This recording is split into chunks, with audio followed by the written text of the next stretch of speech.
Matapos matanghal na MVP sa UAAP Season 87 si JD Kagulangan, ay mukhang sa ibang bansa naman siya magpapakitang gilas dahil maglalaro na nga siya sa Korean Basketball League at kasama niya nga dito si Kevin Kiambao. Pero bago ang lahat mga boss, ay atin munang kilalanin ang naging istorya ng karera na JD Kagulangan bago niya maabot ang kanyang tagumpay at maging ganap na MVP. Well, si JD Kagulangan mga boss ay pinanganak at lumaki sa Butuan City, Mindanao noong January 24 taong 2000. Lumaki magaling at mahusay sa paglalaro ng basketball si JD mga boss. Katunayan noong siya ay nasa elementary pa lang ay napasama nga siya sa palarong pambansa noong 2013 at ang nakakamangha mga boss ay nakuha nga nila dito ang kampyonato at itinanghal nga siyang MVP. Kaya dahil dyan, kaya siya noon ay na-scout at na-recruit ng De La Salle Green Hills para maglaro sa high school basketball team.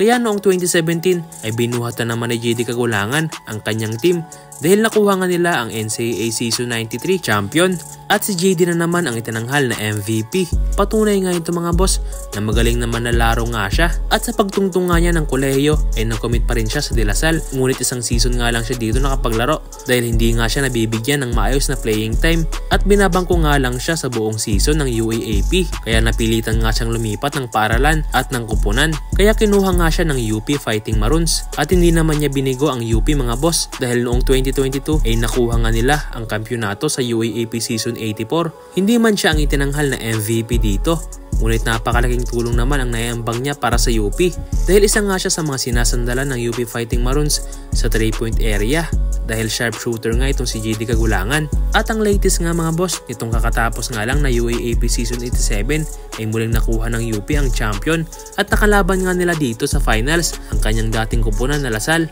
at dito ay tinanghal nga siya bilang MVP.